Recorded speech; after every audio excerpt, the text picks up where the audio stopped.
সময় একদিন থেমে যাবে, আকাশের রং বদলে যাবে, পাহাড়গুলো গুড়িয়ে মাটির সাথে মিশে যাবে, সমুদ্র উঠবে আগুনের ঢেউ নিয়ে, আর পৃথিবী কেঁপে উঠবে তার অন্তিম যন্ত্রণায়।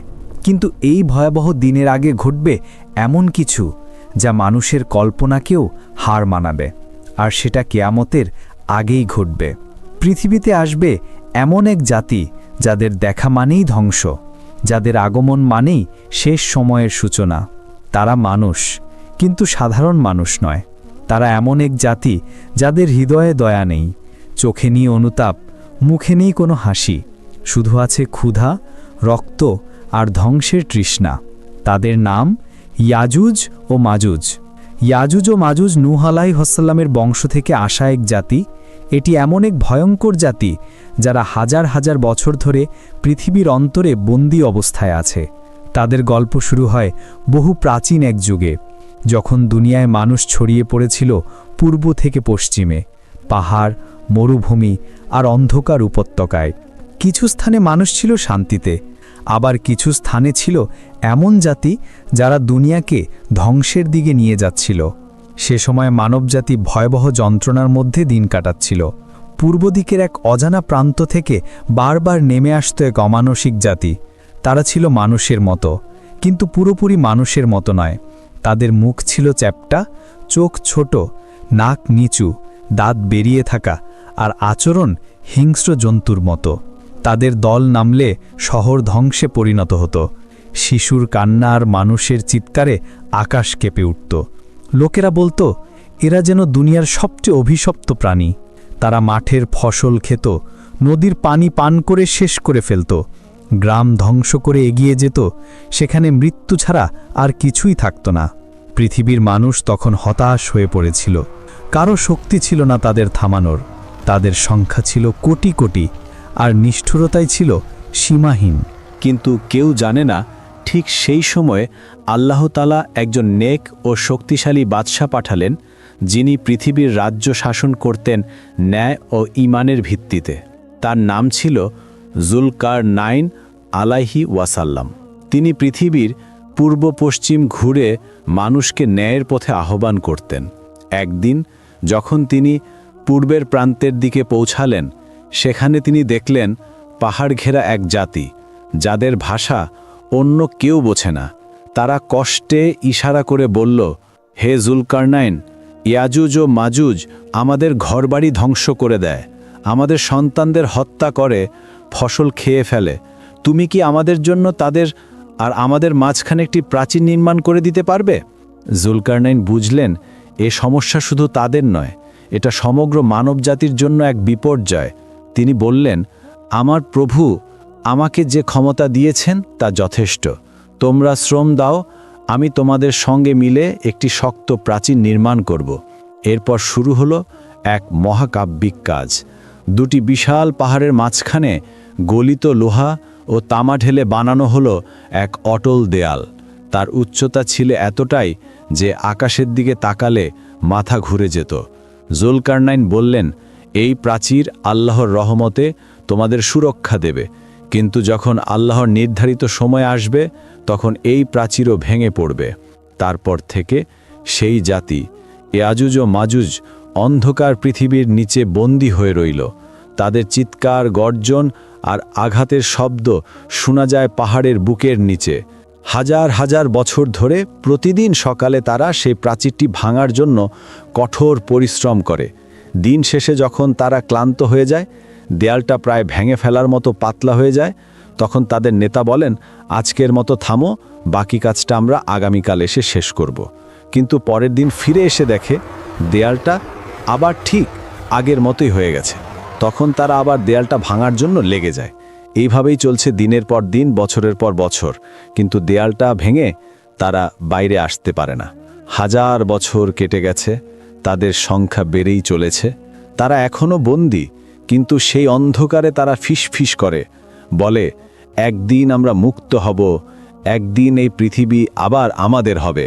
এভাবেই তারা অপেক্ষা করছে সেই দিনের, যেদিন আল্লাহ তাদের মুক্তি দেবেন আর পৃথিবী ডুবে যাবে এক ভয়ঙ্কর অন্ধকারে। দেয়ালটি এমনভাবে দাঁড় করানো হয়েছে যেন রাতারাতি কেউ তা পুনর্নির্মাণ করে দিয়েছে। তাদের চোখে আগুন জ্বলে ওঠে, রাগে মাটি খুঁড়ে ফেলে। কেউ কেউ নিজের হাত কেটে দেয়, কারণ তারা বুঝতে পারে না কোন শক্তি এই দেয়ালকে আগের মতো করে দেয়। তারা একে অপরকে বলে, আমরা পৃথিবীর সব শক্তির চেয়েও শক্তিশালী, তবুও কেন পারি না? তাদের প্রতিটি ব্যর্থতা আসলে আল্লাহর আদেশেই। আল্লাহর ইচ্ছা ছাড়া তারা একটুও অগ্রসর হতে পারে না। এক রাতে তাদের মধ্যে ছড়িয়ে পড়ল এক গুজব, আমাদের একদিন মুক্তি মিলবে, আমরা তখন পুরো পৃথিবী গ্রাস করব। এই কথা শুনে এক শিশু তার মাকে জিজ্ঞেস করল, মা, যখন আমরা মুক্ত হব তখন সূর্য দেখতে পাব? মা বলল, সূর্য নয়, আগুনের আলো দেখতে পাবে, কারণ আমাদের আগমনেই পৃথিবী জ্বলে উঠবে। যেদিন তারা একসাথে গর্জে উঠবে, যেদিন তাদের নেতা ভুল করে বলবে এক বাক্য, ইনশাআল্লাহ কাল শেষ করব, সেই দিনেই পরিবর্তন শুরু হবে। দেয়ালের পাথর কাঁপবে, লোহা গলবে, পাহাড়ের মাটি ফেটে যাবে, আর মুক্তি পাবে সেই ভয়ঙ্কর জাতি যাদের মুক্তি মানেই পৃথিবীর জন্য সর্বনাশ। হাজার বছরের পরিশ্রম, হাজার বছরের ব্যর্থতা, আর অবশেষে সেই সকাল এসে গেল, যে সকাল পৃথিবীর ইতিহাসে লেখা হবে রক্ত ও আগুনের অক্ষরে। গুহার গভীরে আগুনের আলো ঝলমল করছে। ইয়াজুজ মাজুজের মুখে এক অদ্ভুত উত্তেজনা। তারা আজও আগের মতোই দেয়ালের সামনে সারিবদ্ধ হয়েছে। হাজার হাজার মানুষ বুনো জন্তুদের মতো গর্জন করছে। তাদের চোখে আজ এক অন্য রকম আলো, একটা অজানা শক্তি যেন তাদের শরীরে কাজ করছে। তারা একসাথে আঘাত করছে, লোহার টুকরো উড়ে যাচ্ছে চারপাশে, দেয়ালের গায়ে ফাটল ধরেছে। তাদের নেতা চিৎকার করছে, আজ থামো না, আজ আমরা শেষ করব। দিনের আলো ম্লান হয়ে আসছে, তবুও তারা থামছে না।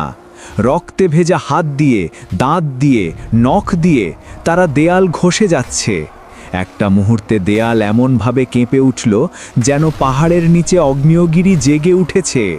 রাত নামল, ক্লান্ত দেহগুলো ধুলায় মিশে গেছে, কিন্তু দেয়ালের ভেতরে এক অদ্ভুত নীরবতা। তাদের নেতা মাটিতে বসে হাঁপাচ্ছে, তার চোখে এখনো আগুন, মুখে রক্তের দাগ। সে বলল, আজ থামো, কাল আমরা এসে কাজ শেষ করব, ইনশাআল্লাহ। এটাই সেই শব্দ, ইনশাআল্লাহ, যা হাজার বছর পর তাদের মুক্তির দরজা খুলে দিল। কারণ এই প্রথমবার তারা আল্লাহর নাম উচ্চারণ করল অজান্তেই। ভোর হলো, দেয়ালের ওপারে এখনও পৃথিবী নিশ্চিন্তে ঘুমাচ্ছে। কেউ জানে না নিচে কি ঘটতে চলেছে। ইয়াজুজ মাজুজ ফিরে এলো। তারা দেখল দেয়াল আগের মতো মজবুত নয়, গতরাতের ফাটলগুলো এখনও ঠিক সেভাবেই রয়েছে। তাদের চোখ রক্তচক্ষুর মতো বড় হয়ে উঠল। তাদের নেতা গর্জে উঠল, এবার সবাই একসাথে। এক ধাক্কা, এক গর্জন, পাহাড় কেঁপে উঠল। দেয়ালের মাঝখানে আগুনের রেখা ছুটে গেল। তারপর বিস্ফোরণের মতো শব্দ, লোহার প্রাচীর ফেটে চূর্ণ বিচূর্ণ হয়ে গেল। ধোঁয়া, আগুন, ধ্বংস সব মিলেমিশে এক অদ্ভুত গন্ধ তৈরি করল। বাতাসে উড়ে আসছে গলিত তামা, আর সেই ফাঁক দিয়ে একে একে বেরিয়ে আসছে হাজার হাজার বছর বন্দি থাকা জাতি। তাদের চিৎকারে পাহাড় কাঁপছে, তাদের দৌড়ে পৃথিবী থরথর করছে, যেন পাহাড়ের গা বেয়ে নেমে আসছে এক কালো সমুদ্রের ঢেউ। তাদের চোখে রক্ত, মুখে ক্রোধ, চুল উঠছে, দাঁত কটমট করছে। তারা একে অপরকে চিৎকার করে বলছে, আমরা মুক্ত, এখন পৃথিবী আমাদের। প্রথম দল পাহাড় পেরিয়ে এলো, তারপর দ্বিতীয়, তারপর তৃতীয়, তারপর এত বিশাল জনস্রোত যেন মাটি কাঁপতে লাগল। নদীর পানি পেছনে বয়ে গেল, সূর্যের আলো ঢেকে গেল তাদের কালো ধুলায়। মানুষ দিগন্তে তাকিয়ে দেখল, মনে হচ্ছে এক কালো ঝড় এগিয়ে আসছে, যা আকাশকেও গিলে খাবে। তারা যেখানে পা রাখছে সেখানে ঘাস শুকিয়ে যাচ্ছে, গাছপালা উপড়ে পড়ছে, নদীর পানি কয়েক মিনিটে উধাও হয়ে যাচ্ছে। ইয়াজুজ মাজুজের নেতা আকাশের দিকে তাকিয়ে হাসল, তার চোখে পাগলামির আগুন। সে বলল, পৃথিবী এখন আমাদের, আমরা সবাইকে ধ্বংস করব, মানুষ, পশু, নগর, সব কিছু। আর তখন থেকেই শুরু হলো মানব ইতিহাসের সবচেয়ে ভয়ঙ্কর অধ্যায়, ইয়াজুজ ও মাজুজের আগমন। পৃথিবী আগে কখনো এমন দৃশ্য দেখেনি। মানব সভ্যতা কেঁপে উঠল সেই মুহূর্তে যখন আকাশের নিচে নেমে এলো ইয়াজুজ মাজুজের এক ভয়াবহ আগমন। অসংখ্য, অমানবিক, বন্য আর রক্তপিপাসু। তাদের দেহে অদ্ভুত শক্তি, তাদের চোখে অন্ধকারের আগুন। যেদিকে তাকাচ্ছে সেদিকেই মৃত্যু ছড়িয়ে পড়ছে। এক শহরের মানুষ ভোরে নামাজ শেষে সূর্যোদয় দেখছিল। তারা জানতো না এটাই তাদের জীবনের শেষ সকাল। দূর আকাশে ধুলোর কালো পর্দা উঠল। শিশুরা ভয়ে পেয়ে মায়ের আঁচলে লুকিয়ে গেল। একজন বৃদ্ধ বলল, এটা কোনো ঝড় নয়, এ যেন মৃত্যু আসছে। তার কথা শেষ হবার আগেই আকাশ থেকে নেমে এলো লাল ধোঁয়ার স্রোত। পাহাড়ের গায়ে একসাথে হাজার শব্দ গর্জে উঠল। তারা চলে এলো, ইয়াজুজ মাজুজ। তাদের হাতে নেই কোনো অস্ত্র, কিন্তু তাদের শক্তি এক যুদ্ধ বিমানের সমান। তারা দেয়াল ভেঙে ফেলে, ঘর ছিঁড়ে ফেলে, পাহাড়ের পাথর মাটির মতো গুড়িয়ে দেয়। তাদের পায়ের নিচে মাটি দপদপ করে জ্বলছে, তাদের চিৎকারে বাতাস কাঁপছে। তারা শহরের মানুষদের ধরে টেনে নিচ্ছে, পুরো শহর তার আগুন জ্বালিয়ে চারখার করে দিচ্ছে। এক মুহূর্তে হাজার হাজার মানুষ হারিয়ে গেল। শহরটা হঠাৎ থমকে গেল। নিঃশব্দ মৃত্যু নেমে এলো চারপাশে। শুধু ধোঁয়া, আগুন আর ছাই। ধ্বংস করছে ফসল। তারা যখন জেরুজালেমের তাবারিয়ান নদীর পাশ দিয়ে যাবে, তখন তারা সেই নদীর সমস্ত পানি পান করে শেষ করে ফেলবে। নদীটা একদম শুকিয়ে মরুভূমির মতো হয়ে যাবে। এদিকে পৃথিবীর অন্য প্রান্তে খবর ছড়িয়ে পড়েছে, ইয়াজুজ মাজুজ মুক্ত হয়েছে। মানুষ শহর ছেড়ে পাহাড়ে পালাচ্ছে, তবুও কেউ তাদের থামাতে পারছে না। তারা নদী শুকিয়ে ফেলছে, প্রাণীরা বিলুপ্ত হচ্ছে, আর আকাশে সূর্যের আলো হারিয়ে যাচ্ছে। ইয়াজুজ মাজুজ একে অপরকে বলে, আমরা তো মানুষকে শেষ করে ফেলেছি, এবার আকাশের ফেরেশতাদেরকেও শেষ করব। এই বলে তারা আকাশের দিকে তাদের তীর ছুড়বেন। আল্লাহ তাআলা তাদের এই অহংকারকে পৃথিবীর মানুষের সামনে প্রকাশ করার জন্য সেই তীরগুলোকে রক্তমাখা অবস্থায় তাদের কাছে ফিরিয়ে দিবেন। আর তাদের মনে হলো তারা আকাশেও বিজয়ী হয়েছে। অহংকারে তারা গর্জে উঠল। পৃথিবীর বুকে তখন ধ্বংসের আগুন। পাহাড়ের গায়ে গলিত তামা গড়িয়ে পড়ছে, নদীর জলে ধোঁয়া, বাতাসে মৃত মানুষের গন্ধ। যেখানে একদিন আজান শোনা যেত, সেখানে এখন শুধু মৃত্যুর চিৎকার। কিন্তু আকাশের ওপারে আল্লাহর হুকুমের অপেক্ষায় রয়েছেন একজন নবী, হজরত ঈসা আলাইহিস সালাম, যিনি জানেন এই দানবদের ধ্বংস করার ক্ষমতা কেবল তার রবের কাছেই আছে। রাতের অন্ধকারে তিনি দোয়া করলেন, হে আল্লাহ, তুমি দেখছো তারা তোমার সৃষ্টি ধ্বংস করছে, তোমার বান্দারা কাঁদছে, এখন তুমি সাহায্য করো। আল্লাহর আদেশ নেমে এলো এবং পৃথিবীর ইতিহাস পাল্টে গেল। আকাশের বাতাস হঠাৎ থেমে গেল। তারপর এক অদ্ভুত গন্ধ ছড়িয়ে পড়ল পৃথিবী জুড়ে। ইয়াজুজ মাজুজের দেহগুলো এক একে থেমে গেল। তাদের চোখ বড় বড় হয়ে গেল, মুখে বিষাক্ত ঘামের মতো কিছু বেরোতে লাগল। মিনিটের মধ্যেই তারা সবাই মাটিতে লুটিয়ে পড়ল। পৃথিবী নিঃশব্দ হয়ে গেল। মানুষ জানত না আল্লাহর এক অদৃশ্য সীমা এসে গেছে। তাদেরকে ধ্বংস করার জন্য আল্লাহ তাআলা নাঘাফ নামের এক বিষাক্ত পোকা পাঠিয়ে দিলেন, যারা তাদের গলায় ঢুকে সবাইকে নিঃশেষ করে দিচ্ছে। ইয়াজুজ মাজুজের সেই দানবী সেনারা এক মুহূর্তে মাটির সঙ্গে মিশে যায়। যেখানে তাদের গর্জন ছিল, সেখানে এখন কেবল নীরবতা। কিন্তু পৃথিবী শান্ত হলো না। তাদের মৃতদেহ এত বেশি ছিল যে পুরো ভূমি তাদের গন্ধে ভরে যায়। মানুষ শ্বাস নিতে পারছিল না। পাহাড়ে উঠেও মৃত্যুর গন্ধ আসছিল। ঈসা আলাইহিস সালাম আবার দোয়া করলেন, আর আল্লাহ কুদরতি আসলো রহমতের ঝড় বৃষ্টি, যা সেই লাশগুলোকে তুলে নিয়ে গেল সাগরের গভীরে। পৃথিবী নিস্তব্ধ। সূর্য উঠছে ধীরে ধীরে। মাটি এখনো দগদগে, কিন্তু বাতাসে প্রথমবারের মতো শান্তির ছায়া। মানুষ আল্লাহর সামনে সেজদায় পড়ে গেল। তাদের চোখে অশ্রু, মুখে একটিই কথা, আলহামদুলিল্লাহ। শেষ পর্যন্ত আল্লাহ রব্বুল আলামিন রক্ষা করলেন। ধ্বংসের ধোঁয়া ধীরে ধীরে মিলিয়ে গেছে। বাতাসে আর রক্তের গন্ধ নেই, কিন্তু পৃথিবীর বুক যেন শূন্য হয়ে গেছে। নদীগুলো নীরব, পাহাড়গুলো নিঃশব্দ, আর শহরগুলো শুধু ছাই আর ভাঙা পাথরের স্তূপ। মানুষ ফিরে আসছে, ভীত, দুর্বল কিন্তু জীবিত। তারা তাকিয়ে দেখছে এমন এক পৃথিবী যেখানে কেউ নেই, কেবল মৃত্যু কথা বলে। ঈসা আলাইসাল্লাম তখন পাহাড়ের চূড়ায় দাঁড়িয়ে আছেন, তার চোখে কৃতজ্ঞতা ও বেদনা। তিনি চারপাশে তাকিয়ে বললেন, দেখো, এই হলো পৃথিবী যাকে তোমরা অহংকারে ভরিয়ে ফেলেছিলে। আল্লাহ তার প্রতিশ্রুতি পূর্ণ করেছেন, আর এখন তোমাদের পরীক্ষা নতুনভাবে শুরু হবে। মানুষ কাঁপা কাঁপা কণ্ঠে জিজ্ঞেস করল, হে আল্লাহর নবী, আমরা কি করব এখন? তিনি বললেন, তোমরা আল্লাহর দিকে ফিরে এসো, তোমাদের হাতে এখনও কিছু সময় আছে। কিন্তু মনে রেখো, পৃথিবী আর আগের মতো থাকবে না। মাস কেটে গেল, বছর গড়ালো, মানুষ ধীরে ধীরে নতুন জীবন গড়তে শুরু করল। সবুজ শ্যামল গাছগাছালি আবার মাথা তুলল আকাশের দিকে, পাহাড়ের নিচে আবার ফসল ফলল, নদীতে পানি ফিরে এলো, আর ছেলেরা আবার হাসতে শুরু করল।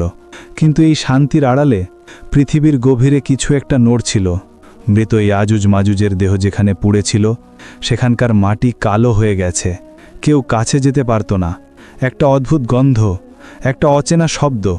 রাতের বেলা কেউ গেলে শুনতে পেত ফিসফিস আওয়াজ, যেন মৃতরা কথা বলছে। এক রাতে এক যুবক সাহস করে সেই জায়গায় গেল। সে দেখতে চাইল সত্যি কিছু আছে কিনা। চারপাশে কুয়াশা, মাটিতে কালচে তরল, আর দূরে থেকে কেউ যেন ডেকে বলল, আমরা হারাইনি, আমরা আবার ফিরব। সে আতঙ্কে পেছনে তাকালো, কেউ নেই, কিন্তু মাটি যেন কাঁপছে। পৃথিবীর নিচে কোথাও একটা অদ্ভুত স্পন্দন চলছে, যেন অন্ধকারের হৃৎপিণ্ড আবার ধুকধুক করছে। সে দৌড়ে পালালো, ফিরে এসে কাঁপা গলায় বলল, আমি ওদের আওয়াজ শুনেছি, তারা আবার আসবে। ঈসা আলাইসাল্লাম শুনে মাথা নিচু করলেন। তিনি জানতেন পৃথিবীর শান্তি আর চিরদিন থাকবে না। এই ধ্বংস শুধু এক সতর্ক বার্তা ছিল, শেষ পরীক্ষার আগমনী বার্তা। তিনি বললেন, যেদিন সূর্য পশ্চিম দিক থেকে উঠবে, সেদিন তোমরা আর তওবা করতে পারবে না। তোমাদের দরজা বন্ধ হয়ে যাবে চিরতরে। মানুষ কেঁদে উঠল, তারা সেজদায় পড়ে গেল। আকাশে তখন ধীরে ধীরে লালচে আলো ছড়িয়ে পড়ছে। পৃথিবী আবার চলতে শুরু করল, কিন্তু কেউ জানত না এটা পুনর্জন্ম নয়, এটা কেবল শেষ ভোরের আগে নীরবতা। পৃথিবী যেন ঘুমিয়ে আছে, কোনো বাতাস নেই, কোনো শব্দ নেই, কিন্তু আকাশে একটা অদ্ভুত স্থিরতা, যেন সমগ্র ব্রহ্মাণ্ড কিছু একটা অপেক্ষা করছে। মানুষ তখন ভেবেছিল ধ্বংসের পর শান্তি ফিরে এসেছে। শিশুরা আবার খেলছে, কৃষকরা জমিতে কাজ করছে, আর ব্যবসায়ীরা শহরের পথে পথে হাঁটছে। কেউ জানত না আজই পৃথিবীর ইতিহাসের শেষ সকাল। ভোরের একটু আগে পশ্চিম দিকের আকাশে হঠাৎ এক তীব্র আলো দেখা গেল। প্রথমে মানুষ ভাবল আগুন লেগেছে, কিন্তু আলো বাড়তে বাড়তে পুরো পৃথিবী আলোকিত হয়ে উঠল। আকাশ জ্বলে উঠল লাল আগুনে, তারাগুলো এক একে নিভে গেল, আর সূর্য উঠতে শুরু করল পশ্চিম দিক থেকে। মানুষ চিৎকার করে উঠল, আল্লাহু আকবার, এটা কি কিয়ামতের দিন? কেউ দৌড়াচ্ছে, কেউ কাঁদছে, কেউ সেজদায় পড়ে গেছে। তবে সেই সেজদার আর কোনো মূল্য ছিল না, কারণ আজ তওবার দরজা চিরতরে বন্ধ হয়ে গেছে। রাসূলুল্লাহ সাল্লাল্লাহু আলাইহি ওয়াসাল্লাম বলেছেন, যেদিন সূর্য পশ্চিম দিক থেকে উঠবে, সেদিন যে কেউ ঈমান আনবে, তার ঈমান আর কবুল করা হবে না। আজ সেদিন মানুষের বুক কেঁপে উঠছে, কারণ এখন তারা জানে আর ফেরার কোনো পথ নেই। আকাশের গভীর থেকে ভেসে এলো এক ভয়ঙ্কর আওয়াজ, যা পৃথিবীর প্রতিটি প্রাণী শুনতে পেল। পাহাড়গুলো গুড়িয়ে পড়ল, নদীগুলো ফুটতে শুরু করল, আর মাটি তার ভেতরের মৃতদের বের করে আনল। মানুষ তখন চিৎকার করছে, হে আল্লাহ, আরেকবার সুযোগ দিন। কিন্তু কোনো উত্তর নেই, শুধু বজ্রপাতের গর্জন আর আগুনের ধোঁয়া। তারপর হঠাৎ নেমে এলো এক নীরবতা। সমস্ত প্রাণী থেমে গেল, পাখিরা উড়তে পারল না, পৃথিবী থেমে গেল তার কক্ষপথে। দূর আকাশ থেকে তখন ফেরেশতা ডাক দিলেন, ইয়া আইয়ুহান নাস উকুমু লিরব্বিকুম, হে মানুষ, তোমাদের প্রভুর সামনে দাঁড়াও। মাটি ফেটে গেল, আর সমস্ত মানুষ পুনরুত্থিত হল। রাজা, ফকির, ধনী, গরিব সব একসাথে এক স্থানে, এক নিঃসঙ্গ ভয়ে। মানুষ তখন দিশেহারা, সূর্য তাদের মাথার 1 হাত উপরে, ঘামে তারা ডুবে আছে, কেউ হাঁটু পর্যন্ত, কেউ কোমর পর্যন্ত, কেউ সম্পূর্ণ ঘামে নিমজ্জিত। ফেরেশতারা 4 দিক থেকে ঘিরে ফেলল। আর তখন আল্লাহর আদেশ নেমে এলো, সমস্ত মহাবিশ্ব নত হয়ে গেল। ফেরেশতারা বললেন, আজ ন্যায় বিচারের দিন, আজ কারো প্রতি অন্যায় করা হবে না। মানুষদের তখন এক এক করে ডাকা শুরু হলো। কারো হাতে আমলনামা, ডান হাতে, আবার কারো আমলনামা বাম হাতে। যাদের আমলনামা ডান হাতে তারা আনন্দে বলছে, আলহামদুলিল্লাহ, আমি রক্ষা পেয়েছি। আর যাদের আমলনামা বাম হাতে তারা চিৎকার করে বলছে, হায়, যদি আমার জন্মই না হতো। তারপর নরক খুলে দেওয়া হলো। তার আগুনের শব্দে পৃথিবী কেঁপে উঠল। যারা দুনিয়ায় অহংকারী ছিল, যারা মিথ্যা বলেছিল, যারা নামাজ ত্যাগ করেছিল, তাদের দিকে আগুনের স্রোত ছুটে এলো। চিৎকার, আর্তনাদ, পুড়তে থাকা আত্মার শব্দে আকাশ কেঁপে উঠল। অন্যদিকে জান্নাতের দরজা খুলে গেল। সেখানে প্রবাহিত হলো শান্তির বাতাস। সুগন্ধি ফুলের সুবাসে ভরে গেল চারপাশ। যারা আল্লাহকে ভালোবেসেছিল তারা হাসি মুখে জান্নাতে প্রবেশ করল। তাদের মুখে আনন্দ, চোখে অশ্রু আর হৃদয়ে কৃতজ্ঞতা। এটাই সেই প্রতিশ্রুতি যা আমাদের প্রভু দিয়েছিলেন। এভাবেই শেষ হলো পৃথিবীর অধ্যায়। সময় থেমে গেল, ইতিহাস শেষ হলো এবং শুরু হলো চিরন্তন জীবনের নতুন অধ্যায়, জান্নাত ও জাহান্নাম। এই গল্প বাস্তব, এটা ভবিষ্যতের সত্য দৃশ্য যা ঘটবেই একদিন, ঠিক আল্লাহর নির্ধারিত সময়। তুমি এখনও সময়ের মধ্যে আছো। ফিরে আসো তোমার রবের দিকে, তওবা করো আন্তরিক হৃদয়ে আর নামাজে ফিরে যাও, কারণ কে জানে আগামী সূর্য হয়তো উঠবে পশ্চিম দিক থেকেই। বন্ধুরা, যদি ভিডিওটি তোমার হৃদয়ে ছুঁয়ে যায় তবে তা শেয়ার করো তোমার প্রিয় মানুষদের সাথে। হয়তো তোমার একটি শেয়ারই কারো জীবনের মোড় বদলে দিতে পারে। ধন্যবাদ।